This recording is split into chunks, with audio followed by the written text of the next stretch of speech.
Assalamu alaikum wa rahmatullah. Is this working? Yeah, it's working, mashallah. Very good. Very happy to be here, first and foremost. Very happy to see all those lovely faces, it's a very diverse hall. Amsterdam has a lot of Muslims in it and from different places of the world, so I'm very happy to be in your beautiful country, in your beautiful city. Very clean, by the way.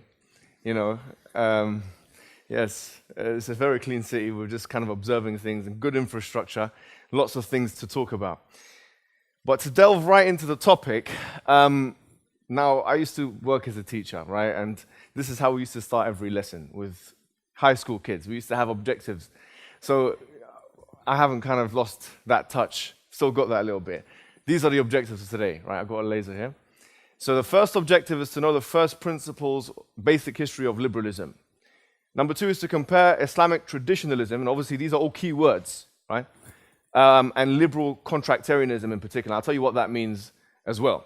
And number three is to be able to make a judgment based on those comparisons. Now, obviously here, when we're doing a comparative study, we're talking about two things fundamentally. We're talking about similarities and differences. So when we talk about liberalism and Islam or Islamic traditionalism, which we'll come to define, what we're going to be doing is we're going to be looking at not just points of conflict and tension, but we are going to also be looking at points of overlap. And I think that's the healthy approach. Some people, like the brother mentioned, mashallah, very well. I really applaud his approach on this one. Some people have this conversation in a different kind of way, in an apologetic kind of way. You know, and that is because, as he's mentioned, we're minority groups in this country. So we're asked lots of questions all the time. We're asked about things that relate to human rights, right?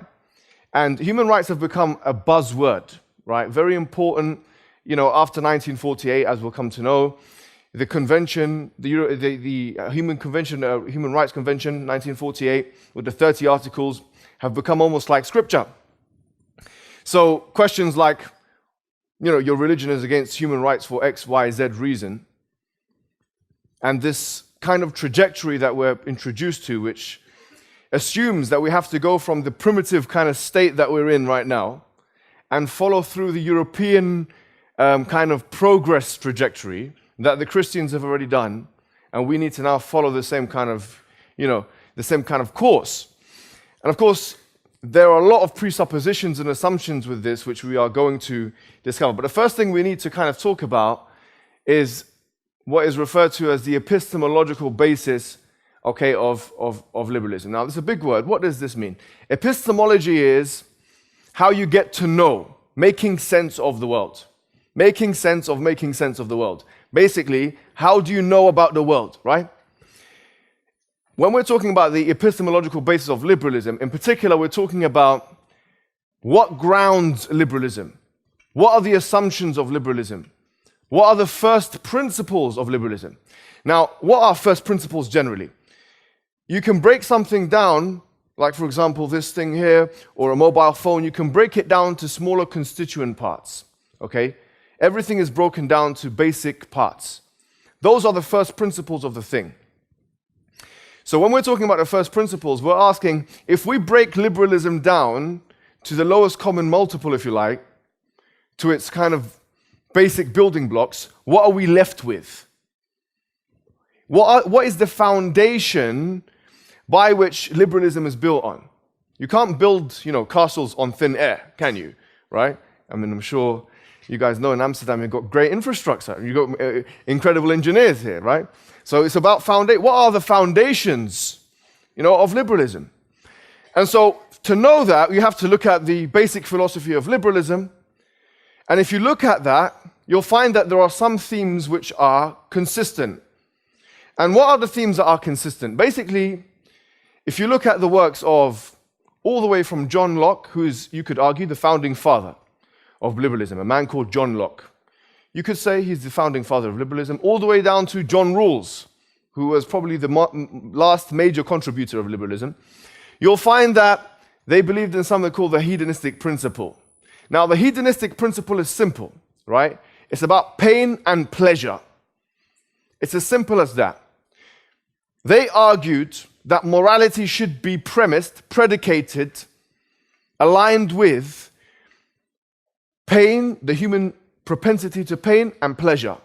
And the idea was you should maximize as much pleasure as you can, and you should minimize as much pain as possible. This is the most desirable and moral way to live. This evolved, as we'll find out, into something called utilitarianism, which is literally the greatest good for the greatest number. The greatest good for the greatest number. So eventually this meant that we are trying to maximize pleasure for as many people as possible, and we are trying to also, by extension, minimize pain for as many people as possible. That's the model. That's point one. Number two is, you'll be quite surprised, is theology. Now, if you look at the work of, for example, John Locke, you'll find that he oftentimes makes reference to God. He says we are created equal, right? And remember, when he was writing his major book called The Two Treatises of Government, he was writing it to someone called Robert Filmer. And he was arguing using the Bible. So a lot of the things here, and this is an important point, and I want everyone to remember this, right? A lot of the assumptions of liberalism depend upon a theological backing. In other words, the fact that we were created equal. Listen to the terminology here. You're created equal. That's taken from John Locke. It was put into the Declaration of Independence. It was put into the constitutions of major countries like America and France. But it's taken from John Locke. He was a theist. He believed in God. Now the question is, now obviously in Europe, especially Western Europe, there's a rise in atheism. But you still find that atheist politicians use the same kind of terminology. We're equal. We're born equal. Now the question is, well, John Locke had God to premise that on. He had God to predicate that on. He had the Bible to go back on. But what do you have now as an atheist? How can you prove as an atheist, right, on naturalism, say, or something else, that you are born equal? In fact, on naturalism, we're not born equal. In fact, on naturalism, we're fundamentally unequal. Why? Because you've got someone like me, who's about 6'6". Yes. And someone else who might be much shorter. You have black people and white people. You have people who are born in different geographic places and have different kind of opportunities as a result. People who are born disabled, people who are born conjoined to a twin, people who are born in this way and that. Naturalistically, where is the equality here? In fact, one thing we can guarantee is inequality. Even with twins, you have different fingerprints. Everything on naturalism is unequal. For an atheist then to say, look, we're born equal, on what basis? Because actually John Locke was arguing using God before. So what are you arguing what are you basing this on? So, a straightforward question to an atheist liberal, how can you prove that we're born equal? How are you going to do that? In fact, evolution, the theory of Darwinian evolution, would tell us, and not just Darwinian evolution, any other kind of outgrowth of evolution, would tell us that actually we're not born equal. In fact, it's survival of the fittest. That we have no tendency to equality at all. In fact, we have a tendency to survival and reproduction. So on what basis are we born equal? You see, this discussion, which has now permeated the mass media and infiltrated almost every academic circle in the West, is predicated on something which has been dumped away in the dustbin of history, which is religion, for the most part. I mean, obviously, there's lots of Christian liberals who can justify this, or Jewish liberals who can say, well, actually, we still believe in equality. But then we go to the Bible and see what kind of equality does the Bible talk about. Seriously, that's what we're going to have to do now. How does the Bible define equality? That's the discussion now. And that was the discussion, by the way, that Robert Filmer and John Locke were having in the beginning. They were both making references to the story of Genesis and to the Bible and all these things. So what equality do you mean exactly? And that's important. Now, we talked about John Rawls. This was a guy who was, he's a very influential individual. And he's probably one of the individuals who people do their PhDs on now. He's one of the only individuals people still do their PhDs on in the liberal thought. He's probably the last one they do that on. He's like, in terms of contribution, his contribution was quite big, and he's probably the biggest, philosopher in the 20th century in Europe. And he argued for equality on a different kind of basis. We'll talk about how he argued for equality. But this is my claim, and I'll come back to it, and I want you to remember it. All liberal thinkers who argue on the basis of equality as a first principle either do so, number one, religiously, as we've seen with John Locke, or number two, with reference, and I'm going to use my terms blatantly here, with reference to a type of mythology. And you're going to say, what are you talking about? How can you substantiate that? Yes, there is such a thing as liberal myth. And we're going to uncover and unearth today what we mean by liberal myth. Because usually when, sorry to say, the white man, or let's say the Westerner, when they use the word myth in circles, or if you look at vernacularly in the dictionary, let's be honest, what do you have in your mind when I say myth? You have some Hindu god in your mind. You have Greek gods in your mind. That's what you have in your mind. Let's be honest, right? You might even have Genesis in your mind. You might even have Quranic images in your mind. Why? Because that is the Orientalist understanding of what a myth is. It's a story of some sorts, which is not substantiated in real history, isn't it? So to what extent is liberalism based on a story which is predicated on a real history? That's an important discussion. We'll come to it. So, individualism is another kind of thing which liberalism, not all of liberalism, but a large part of it kind of promotes. And this individualism is this: the idea that human beings know what's best for them. Okay? So, individualism, it literally comes from individual, right? That the individual knows what's best for them. If you abstract the individual, you take them out of their social circles and their community and their country and so on, that individual by themselves is better off knowing what's best for them. And obviously, even now, to be honest, to be fair, there's a new debate that's circling, which is individualism versus communitarianism. Now, communitarianism, you have people like Michael Sandel, who's right now one of the biggest scholars in probably the Western world, talking about liberalism. And he talks about communitarianism. He says, no. He says, human beings are not individual in that way. We're all interdependent. Communities are actually more effective than individuals in terms of social organization. So there's a big discussion now between individualism and communitarianism. It's a new debate. All right, so in terms of history, to get straight into the thick of it, the question is, when did liberalism kind of begin? So you could say liberalism began out of England. Now, I'm not saying that because I'm a British guy and I'm trying to enforce my, history on you. It came out, you could say, it was around this time, around the 1600s, which is about the 17th century. So the mid-17th century, when you had English Civil War. Now, the English Civil War was a long and drawn-out kind of war. You can look it up. I'm not going into that too much. Otherwise, I will feel like I'm back in school. And then you have something called the Bill of Rights. Now, the thing is now, here with the Bill of Rights, the all-important question was, to what extent should government's power be limited? And obviously, at this time, you had tensions between the monarchy and parliament. And we wanted to know what parliament, how much power should be given to the sovereign, which in this case is parliament. So John Locke, who died in 1706, actually contributed to this discourse massively. Because when he wrote his book, The Two Treatises of Government, this was incorporated into the Bill of Rights, which is a very important document in English law. Which was written in 1689. So a lot of his ideas, what would then become liberal ideas about, life, property,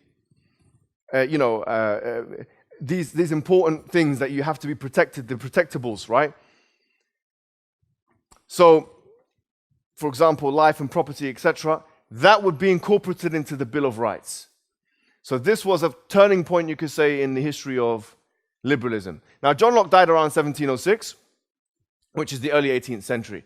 So in terms of liberalism and its development, you could argue that it became known really as a tradition in around the 18th century, which means it's quite a young tradition in the grand scheme of things. It's about 300 years old. So after that, you had obviously the US founding fathers and the documents that were associated with the beginning of the Republic of United States. And a lot of John Locke's ideas and other people's ideas were incorporated into those documents. So once again, liberalism started to become institutionalized, and slowly it's becoming the dominant ethic. Now, don't forget, religion was very important at this time as well. But if you look at the rising importance of liberalism, you'll find that it coincided with the decline of enthusiasm about religion. So people were becoming more enthusiastic about liberalism, about an ideology which in and of itself you couldn't argue is Abrahamic, for example, in religious complexion. It was something different, and they were becoming less enthusiastic about Christianity. You had someone like Rousseau, who was a very important figure, and he died in 1778. Obviously, this is not an exhaustive list of, this is just a suggestive list to show you some key points of history. And we said that not only did the USA have an important impact, but France as well, because, as you guys know, France was founded on these kinds of ideas as well because of the revolution. You had the French Revolution, you had the American Revolution against the British, you had the French Revolution against the bourgeoisie, right, the elites, and so on. A very important philosopher in the history of liberalism is Immanuel Kant. You could argue, really, he was one of the most important philosophers, you could make this argument, in Western history. You could make this argument. Maybe right after Aristotle or something. He's a very important figure, not only in liberal thought, but in all of Western thought, Immanuel Kant. And he gave some contributions as well.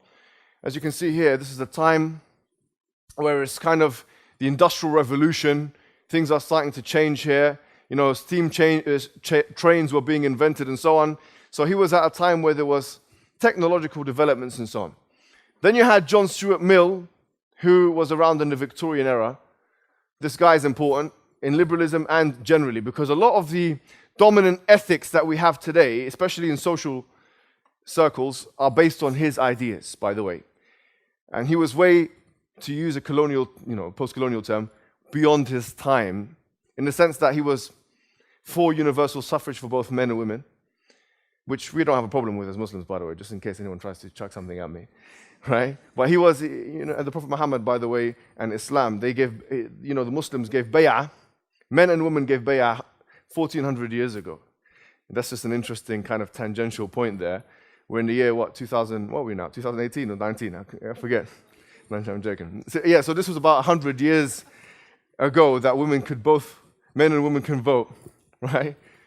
100 years ago, that's when, in the UK at least, in Canada it was 1917. But he was beyond his time in that perspective. He wrote a treatise on women and women's kind of universal suffrage and other kind of things. The most important thing that you could probably pluck out of his philosophy, which is very important, is the harm principle. And you'll find that this is the logic that almost everyone uses, to justify whatever moral they want to justify. And the harm principle, going back to our hedonistic principle now. The hedonistic principle was what? That you want to minimize pain and maximize what? Pleasure. Okay, so everyone's with me, yeah? So obviously this guy called Jeremy Bentham came along and said, but hold on. He said, yeah, we want to maximize the amount, as much pleasure as possible and as possible, generally, yeah? So you had scenarios like, a gang rape scenario. So if you have 10 men and 1 woman, and they all want to enjoy themselves, so they can all, exploit the woman. This was the issue with utilitarianism. So John Stuart Mill came along and said, there's a problem with utilitarianism. which is that it allows this kind of infringement of human rights. Or he didn't really refer to it as human rights, as we'll come to know, but on individual liberties. And so you can do whatever you want to do, so long as you don't harm anyone else. This is the harm principle. Let's say it one more time. You can do whatever you want to do, so long as you don't harm anyone else. So now, if you ask, it's a bit of a controversial topic, but if you ask, why is homosexuality, why should it be, or any kind of thing, right? Not just homosexuality, any non-normative sexual practice. Any non-normative sexual practice. Should it be allowed? So a liberal should answer, at least, so long as it doesn't harm anyone else, it should be allowed. Have you heard this? So obviously, those religious people who were arguing against, for example, homosexuality, were saying that it's not natural and all those kind of things, yeah? A liberal turns around and says, that's not the ethic that we're dealing with right now. The ethic that we're dealing with is that so long as it doesn't harm anyone else, you can't get involved. That's the ethic. Okay, if that's the ethic, my question would be, what about incest rights? That's my question, because it's not really something which is emphasized. Now, someone might argue that, hold on, deformed babies, you can have deformed baby coming out of that situation. I would say, hold on, what if a father and a son, there's no babies going to come out of that, actually. Or a brother and a brother. That's not something which liberals have actually, in my estimation at least, as a movement, has tried to guarantee the rights of, incest rights. Even though it goes along the same kind of principles as John Stuart Mill's harm principle. Right? So there has been a kind of favoring of one kind of non-normative practice, in this case homosexuality, over other kinds of non-normative sexual practices, for example, incest, and so on. But the reason for that is just simply because homosexuals in the 60s and 70s, or those groups who represented them, had more of a chance and had more success in being able to mobilize social support for their cause. If there had been 1 million brothers coming out together with placards, incest rights, we love each other, seriously, I mean, would they be guaranteed the same rights? In many of the countries, which are liberal countries, this is illegal. This is illegal. Incest is illegal. But the question is, why is it illegal? It doesn't go against the harm principle. Say deformed babies, but what if they're using contraception? What if it's two brothers, brother and brother? There's no babies going to come out of that.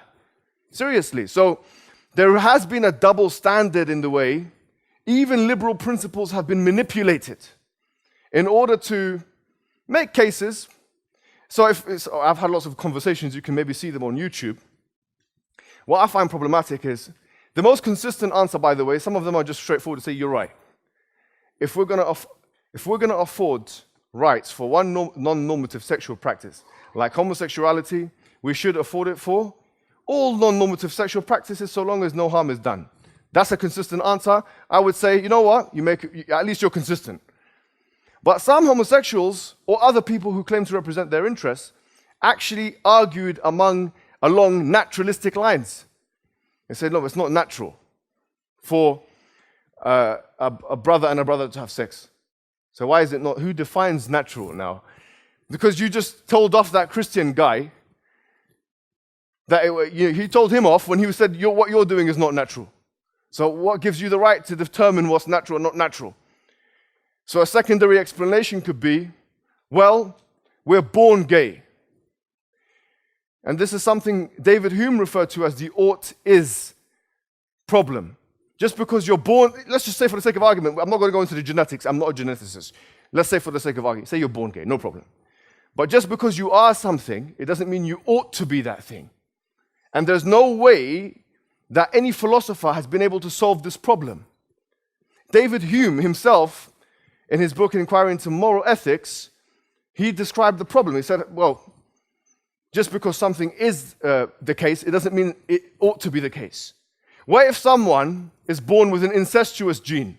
Does it mean that they should be incestuous? What if someone is born with something more pernicious than that? Or, in our estimation, of course, You could argue morals are relative, frankly. I mean, who is to make the judgment? However, the point is, the or-is distinction is always going to be a problem for someone who wants to say, we're born that way. So the problem is, when now we're asked, okay, in Islam, let's be honest. In Islam, why is homosexuality a sin? We say, wait, hold on. Why is that particular type of non-normative sexual practice permitted on your worldview? They say because the harm principle. So, okay, well, the harm principle should apply to two brothers having sex and two sisters having, if you want to call it sex, you can call it sex, whatever it may be, right? Or even a brother and a sister, so long as some kind of contraception is used, and so on and so forth. But you're not using that. If they are using that, hats off to them. Well done. You're being morally consistent, and you're being in accordance with the harm principle. If you're not using that, and you're giving preferential treatment to one kind of non-normative sexual practice of another, frankly, it doesn't even make sense. So this is the last thing I'm going to quickly touch upon now. And we've kind of touched upon the idea of some of the questions we're asked as, let's say, traditionalists or, conventional, orthodox, whatever you want to call it, Muslims, right? Why this, why that? Well, the reason why they're asking that question, as we've just discovered, is because they have a dominant ethic, which frankly, for the most part, has not been consistently used in Western circles, is not predicated on anything which is objective. You can't put any of that stuff under a microscope. All of those morals, frankly, have not been verified. So they don't really have a reason to ask us any of those questions in the first place. Now when we talk about this thing, human rights, because now this is almost the Trump card. If you want to knock out, not Trump, Donald Trump, if you want to knock out a Muslim, ask them about human rights. Ask them about freedom of expression and speech. What's the ruling on blasphemy laws? What's the ruling, and we'll talk about this in detail in the next section, on apostasy law. I'm going to bring this up as the case study. Ridda. What happens in an Islamic state? Yes, what happens? Is there a death penalty there? We'll come to it. It's a bit of a suspense. We'll talk about it in the next session. But isn't that against human rights? Let's say for the sake of argument, yes, it's against human rights. All of the things that you mentioned and other things, anything, yes, it's against human rights. But let's go back. What is human rights an outgrowth of? Human rights is an outgrowth of this shaky, destabilized liberalism, which frankly has not been substantiated in the first instance. So there's a problem there. So in history, we're going to talk about, quickly, first of all, this word human rights. It was not referred to as human rights until quite recently. It was referred to usually as natural rights. So even when people like Jeremy Bentham was attacking it, he called it nonsense on stilts. Because what natural rights? How can you prove it? Jeremy Bentham, the one who talked about utilitarianism, the one who actually taught, the teacher of John Stuart Mill, and the one he inspired him in many ways. He called it nonsense on stilts. But we'll come to that. This is an interesting thing. There's the last slide for today, for this session, and then we'll come back and talk about the other things. This is an interesting thing. It's called Google Ngram. You can use it to see how much a word has been used in literature. And if you can see here, the word human rights itself only started to become popular around 1948. And obviously that's when it was written, the Convention of Human Rights. But before that, this term human rights wasn't even in the common vernacular of either the academics or the non-academics. So all of a sudden after World War II, this thing that you guys made up, frankly, called human rights, which we're going to talk about, right? We are going to talk about human rights. This thing you guys made up called human rights, which you insisted is universal without any proof, is now being used to colonize. It's being used to spread liberalism by the sword. And that's the irony of it all. So the question is, to what extent are human rights compatible with traditionalist Islam? We're going to look at a case study, and we're going to be very straightforward today, guys. After the break, we're going to look at some of the most controversial case studies you can think about, the most controversial questions. those which I was talking about, which reference the punitive law of Islam, those which reference, for example, the had, the hudud, the punishments in Islam. And we are going to do a thorough comparison, inshallah, between liberalism and traditionalist Islam. And what we're going to uncover and unearth, in my opinion, is going to be something which will put things in perspective. So I'll let you guys have the break now, because the time is up, and we'll see you after the break. Okay. All right, good. So this is going to be the last part of like the monologue, if you like, and then after that, we're going to try and create more interactivity, because it is important that we engage with one another. You might have lots of questions, I'm sure you do. And so just to kind of carry on from where we pick up from where we left off, we talked about human rights as not being a term that was commonly employed throughout the centuries, frankly, right? It wasn't really a term which goes all the way back to liberalism or all the way back to, for example, the ancient Greeks or something like that. Instead, it's a term which became very popular after 1948. That's not to say it didn't exist before 1948. It did exist, but it just became much more popular because, as you know, the UN, which is an organization which is pretty much steered by the United States of America and other allies, took control of the UN, and obviously they had the convention, and after that convention was put forward, it became part of the media, became part of academia and so on.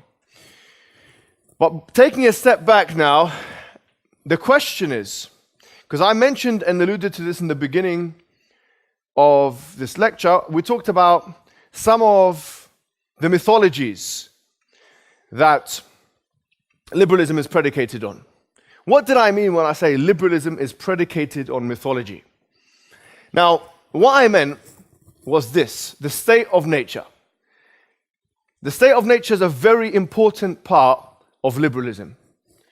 And it's mentioned by many different scholars and thinkers like John Locke, like Thomas Hobbes, like Rousseau and others. And for instance, Thomas Hobbes talks about this hypothetical state before human beings were contracted to the state. So let's take a contemporary example. We live in the West, for example. You guys live in Holland. I live in the UK. I'm born into, that state. You guys, many of you, except for the illegal immigrants, I'm sure, which is the majority, no? We're born here, right? So you come, or you're born here, or you decide to come over through ship or through whatever you guys did, right? Yes? You decide to come over here, and when you come over here, what are you obliged by? The law, the universal law. In other words, you have to obey the law of the land. It's a straightforward thing. But the question is, who gave the government the power in the first place? Who gave government the power in the first place? So liberal theory would suggest that there was a state of nature. There was a primordial, if you like, state of nature. And then we contracted to a sovereign or a representative or a power. Now, when did this take place? When did this thing take place where there was man against man, where it was a brutish, poor and short thing? It never actually historically took place at all. This is a fake history. And it was made, this is mythology, this story, this fiction, frankly, this was made up. It wasn't a scientific investigation that was done. It wasn't historical records that were retrieved. It was simply a story, a bedtime story, a fairy tale. Seriously, this is what it's predicated on.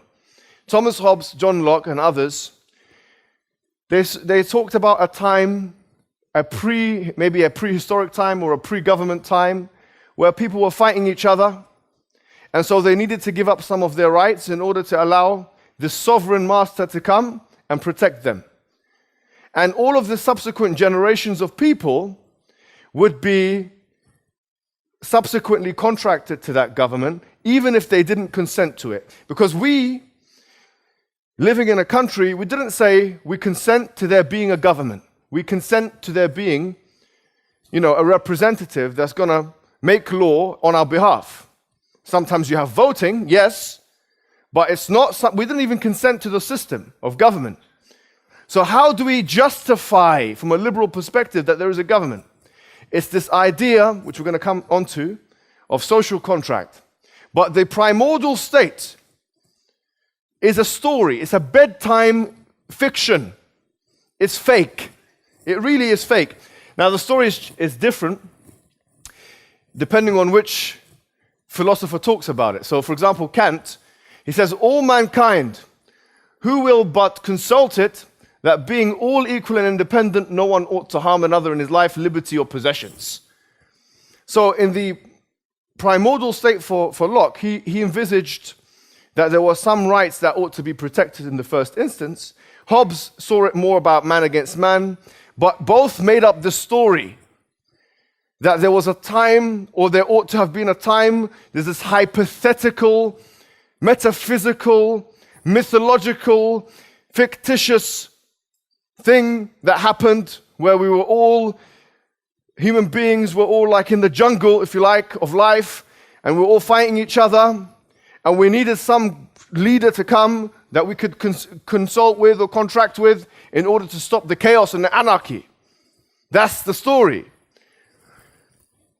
So humans initially have rights of liberty, Locke would argue, and property. Hobbes would disagree with him, but both would made up the story. It's a fake story. Now, the social contract was required now. And the social contract, we've already mentioned, is this contract that human beings took when they were in the state of fighting each other in the state of nature. They took this contract with the sovereign, some kind of leader. Maybe the sovereign had power, military power. Maybe they were able to grant protection. Wherever it may be, there was a contract. SubhanAllah, this is actually quite similar to Islamic theology, because we also believe in a contract as well, you know that? And it's in the Quran. But we believe our contract was with Allah. So we were contracted with Allah. They believe we were contracted with an imaginary fake figure. In fact, the book that Hobbes talked about is called The Leviathan. It's called The Leviathan. What is the Leviathan? It's a monster. It's a monster creature. It's a fake creature, like something sci-fi, like a sci-fi image. Tell me if this is not mythology. Why is it not mythology? Is it because the white man wrote it down? Be honest with yourselves. Seriously, is it because it's secular? It's pure mythology. And there's nothing to justify it whatsoever. But as Muslims, we believe in a contract, right, with Allah, where Allah says in the Quran, with أَخَذَ اللَّهُ مِيثَاقَ بَنِي Adam. Allah took the mithaq, the contract with Adam, with the children of Adam. وَأَخَذْ مِنْ ذُرِّيَّتَهُمْ, and He took from their مِنْ ظُهُورِهِمْ ذُرِّيَّةً, He took from their back, and He said, أَلَسْتُ بِرَبِّكُمْ? He said, am I not your Lord and your Master? قَالُوا بَلَا شَهِدْنَا. We said yes. So for us as Muslims, we were contracted to Allah. For the liberal, we were contracted to some imaginary figure which didn't really exist, even according to them. If you ask any liberal today, do you believe in this thing? No, we don't believe it. So they have a mythology as well. We don't have a mythology. We would say we can justify the existence of God from first principles, which is a different conversation for a different time. All right. So what are the entailments of social contract? And this is a key point here in the discussion, because we talked about human rights. And some of the questions we're asked as Muslims relate to fundamental human rights. So for example, equality of men and women. This is, by the way, according to what strand of feminism? Second wave feminism, third wave feminism, first wave feminism even. What do we mean by equality? According to whose feminism? Is it the Eurocentric understanding of feminism? Is it an African feminism? Is it a Middle Eastern feminism? That's a different discussion. But they say also that we have to have freedom of expression of whatever religious belief you want. To what extent though? Because obviously, society, even in this country and other countries, has decided that there are certain kinds of things which can't exist, which jeopardize security and so on. So the question is, when now we've come out of the state of nature, from a liberal perspective, we've come out of the state of nature, and we're socially contracted to this representative, which in modern parlance would be referred to as government, right? When we're now we're tied to such representative, the question is, what are the things this representative can do on our behalf? This is a key thing, and I want everyone to remember this, right? This is something which Immanuel Kant, which we said already, was one of the biggest philosophers in all of liberal history, but not only that, but one of the biggest philosophy of all of Western history. He basically says, and I'm not going to read this whole thing, you can kind of read it yourself. He basically says that if the supreme sovereign, this socially contracted thing, or body or government or whatever it is, that has pretty much ultimate authority. Even if he decides to kill you, or kill some people, or jail some people, or hurt some people. There's a hadith in Sahih Muslim that says, وَلَوْ جَلَدَ ظَهْرَكَ وَأَخَذَ مَالَكَ, which some people make fun of. That, you got to be obedient to the leader, even if he whips your back or takes your money. Obviously, there's such a big discussion on this. We're not having that discussion, but this is the same kind of thing in liberal theory. So in liberal theory, it's conceivable that there is a law which so limits human freedoms so as to allow someone to be killed as a result. And John Locke says in one of his books, I think it's the Two Treatises of Government, he says, if someone is commanded to stand in the face of a cannon, if a soldier is commanded to stand in the face of a cannon, yes, in other words, a blowing cannon, he should do it. And it's not illiberal for someone to do that, which is kind of like suicide bombing, by the way. Think about that. No, seriously, what is that? Tell me what that is. Standing in the face of a cannon is destroying yourself. It's killing yourself, suicide. So according to John Locke, and by the way, also according to John Rawls, who says that you can kill innocents. By the way, this is what he says. He says you can kill innocents in war, just war. You can target the innocent, not collateral damage. No, you can target them. So you can not only be subject to a suicide type scenario, according to John Locke, but all the way through to John Rawls, who said, you not only can be subject to such scenario, but you can subject others to such scenario as well. In other words, you can kill children. If it goes back to the social contract, and if it goes back to the mandated, legitimate, sovereign leader who we have been socially contracted to in this mythological state of nature. Bearing that in mind, the question now is, what's the relevance of this and apostasy? Well, the liberal would ask, what is this thing that you guys have in your old books of fiqh, of jurisprudence? And I said in the beginning of the lecture that when I describe, I'll be defining what Islamic traditionalism is. So I'll do it quickly now. Islamic traditionalism to me is a jurisprudential understanding of Islam, for example, through the four schools of thought in Sunni Islam. For example, right? So that's my understanding of Islamic traditionalism. So obviously, if you open a book of Islamic law, which is like a classical book, and you go to maybe the, Kitabul Jinayat or something like that, you might see this Haddur Ridda, the punishment of apostasy. And you'll see that some of those scholars will say, the one who changes his religion, they should be killed in an Islamic state. And you think, wait a minute, doesn't this strongly oppose human rights? And on the face of it, it does strongly oppose human rights. And this is not, on the face of it, prima facie, what we believe in anyway. This is a decontextualized understanding of Islamic law, and I'll explain that in a second. But what's interesting is this.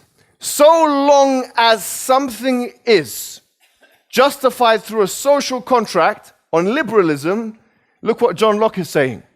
John Locke, who is the founding father of liberalism, says that there can be an apostasy law. Wait a minute. What does he say? He says, the first is those of who? Being initiated in the Mosaic rites. He's talking about the Jewish states or Jewish states. and made citizens of that commonwealth did afterwards apostatize, means become murtad, from the worship of the God of Israel, these were proceeded against as traitors and rebels, guilty of no less than high treason. Listen to this. No less than high treason.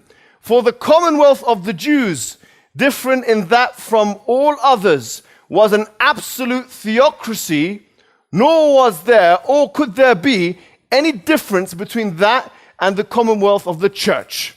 Now, what does this mean? What's he trying to say?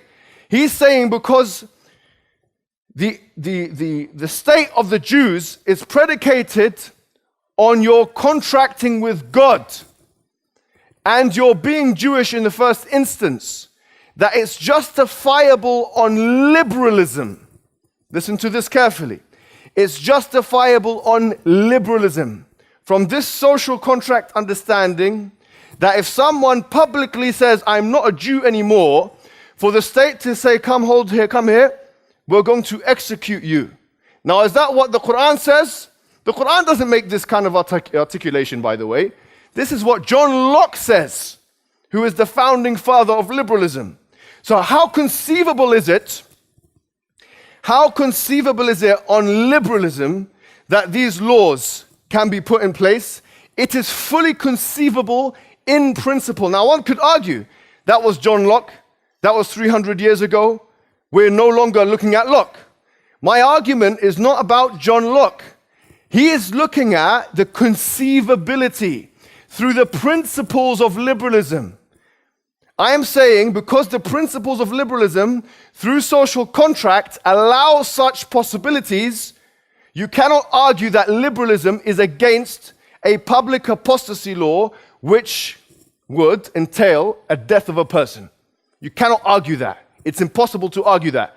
You could argue as a liberal, I'm not really, in tune with that, and I think it ought not to be. But if a country decides, for example, that this country is not a secular country, not this country, obviously it is, but we're talking about a country like, a Jewish state, not talking about Israel. That's a different discussion. But if it decides, okay, our social contract is not a secular one, it's a theocracy of some sorts, let's say, for the sake of argument, or it's something which is predicated on religious scriptures. If that's the case, the question is, how illiberal is it on social contractarianism to have such law? John Locke answers, in fact, this is not illiberal at all.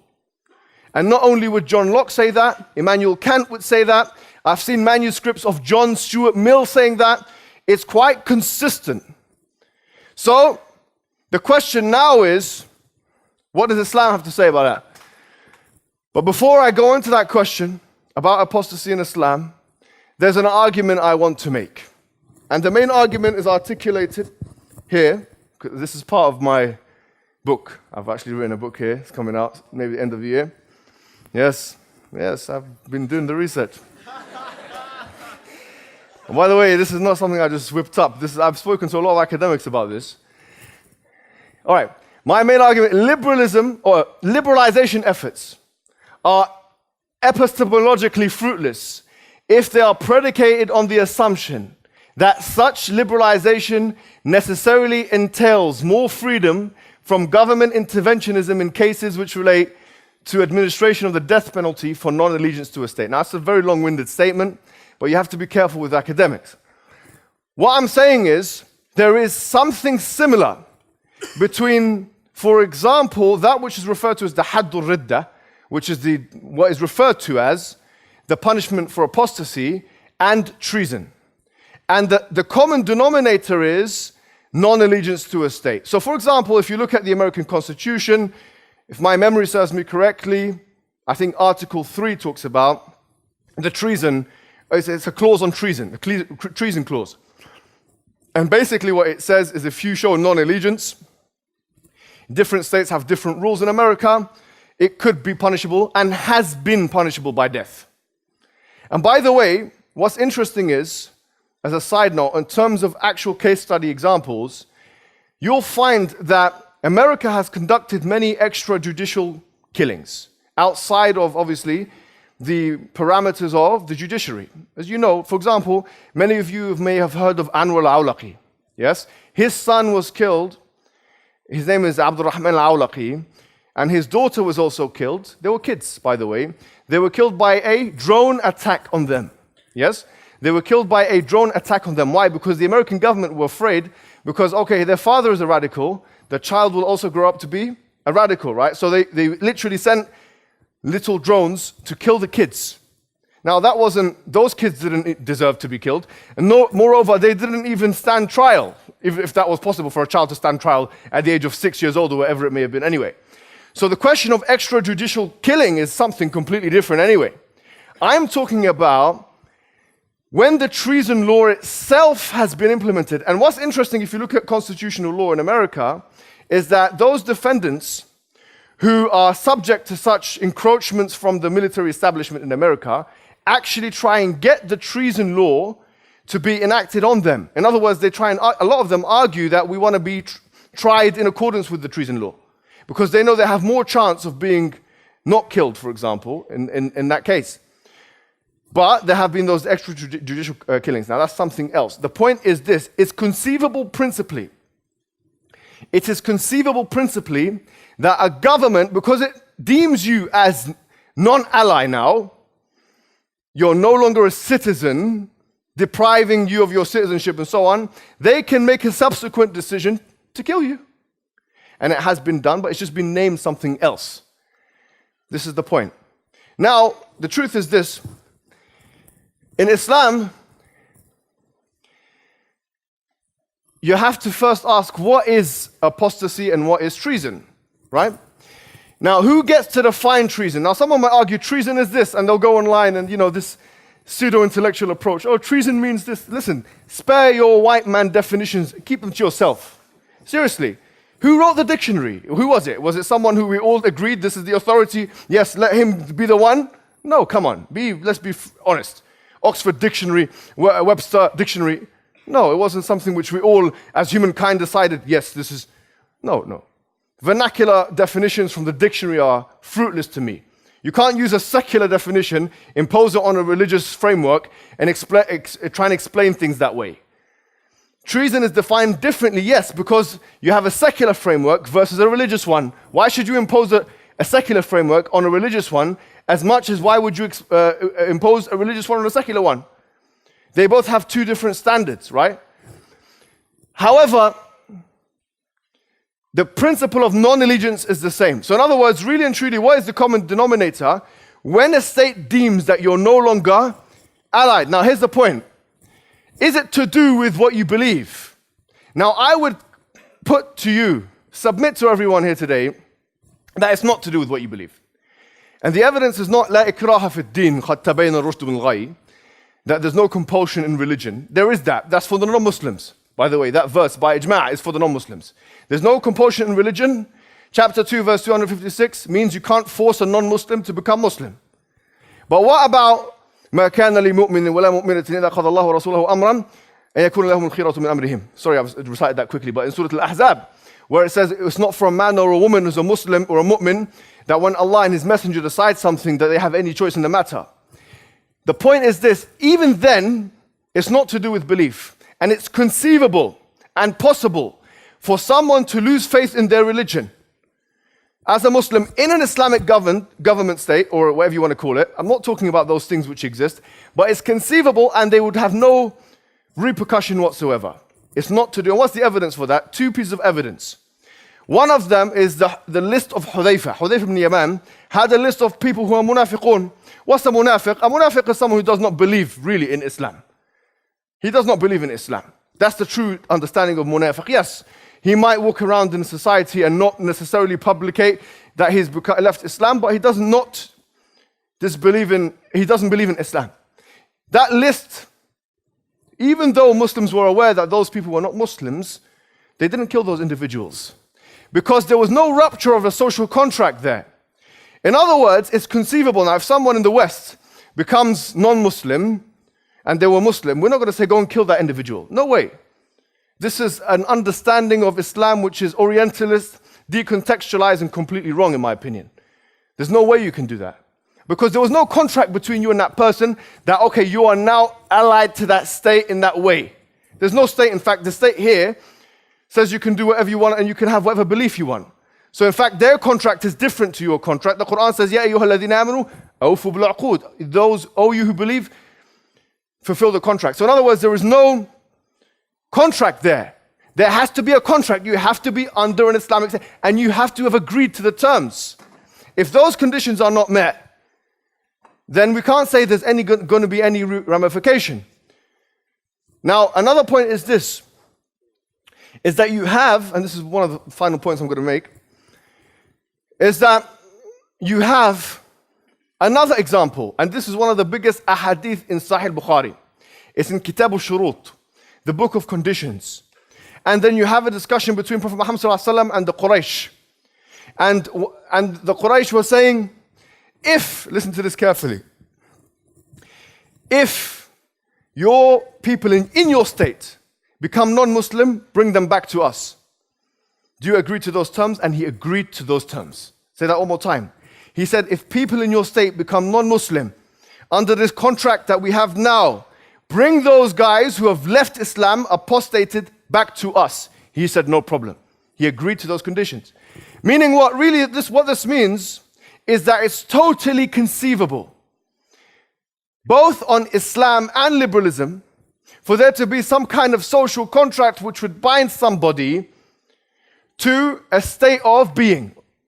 Now, even if they decide to change their religion, it's conceivable on both liberalism and Islam that it's not a problem. And it's conceivable on both liberalism and Islam that it could have ramifications depending upon how it's perceived by the state. Now, next. The reason why the topic today was referred to as liberalism as religion, and this is a really interesting quote. I'm going to read it out. It says, theories of modernization are not scientific hypotheses, but theodicies, narratives of providence and redemption presented in the jargon of social science. What we're saying is that liberalism, the reason why it's been able to have this perceived epistemological upper hand on the religious narrative, not just the Islamic one, is because it seems like you're speaking scientifically when you're talking about secular ideology. What we've been able to show today, ladies and gentlemen, is that that is not the case, and that the first principles of liberalism are unfounded, unsubstantiated, unproven.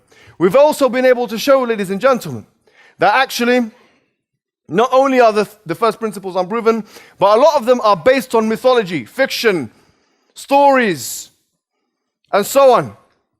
And so to favor that kind of a narrative over and above the Islamic one, or any other religious narrative for that matter, is frankly, academically unfair in the first instance, epistemologically unjustified in the first instance, philosophically unjust, frankly.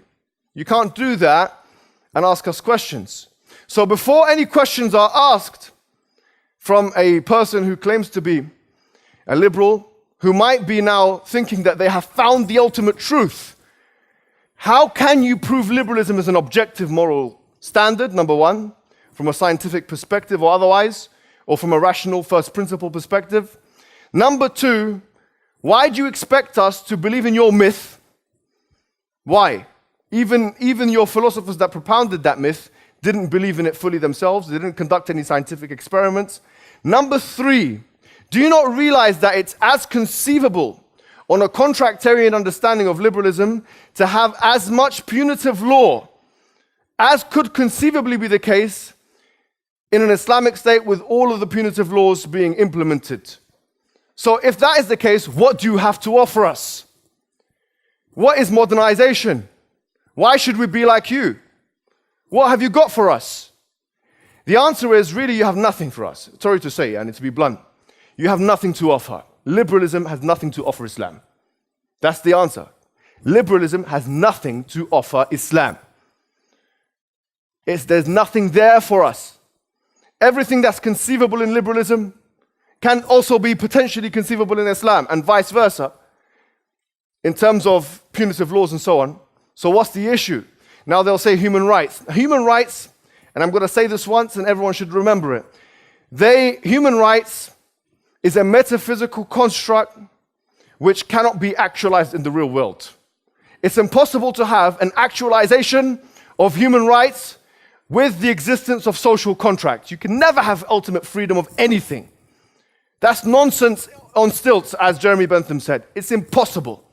Now, the answer is this, that liberals will say, we define the extent to which freedom of speech, expression, and so on, thought and religion should be exercised in a state in accordance with democracy or this or that or the other.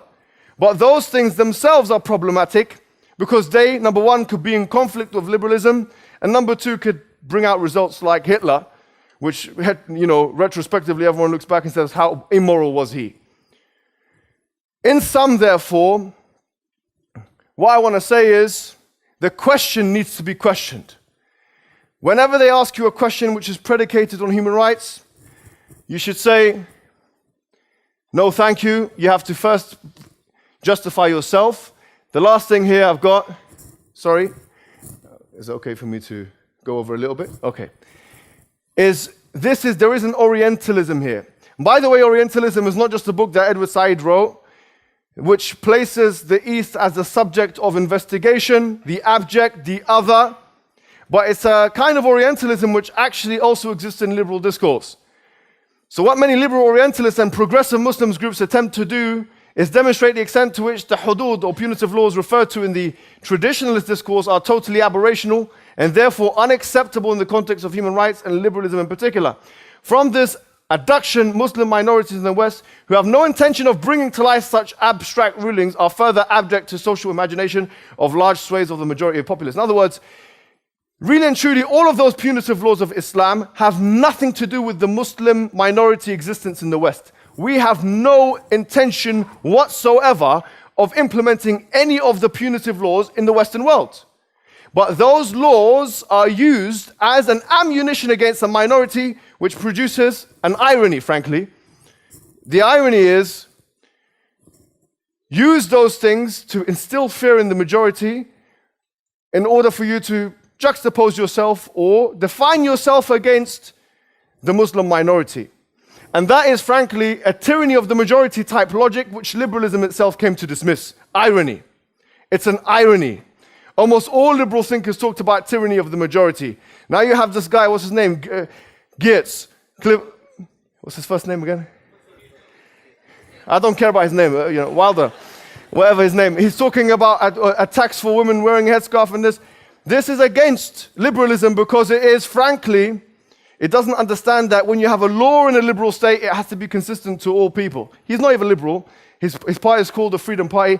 You should take this ammunition, and it's not physical ammunition. No, take it's intellectual bullets and shoot this guy and others. Not physically. Not physically. Intellectually. Where should I? So I'll end with that. Okay. Jazakumullah khairan. We'll open up for questions and answers.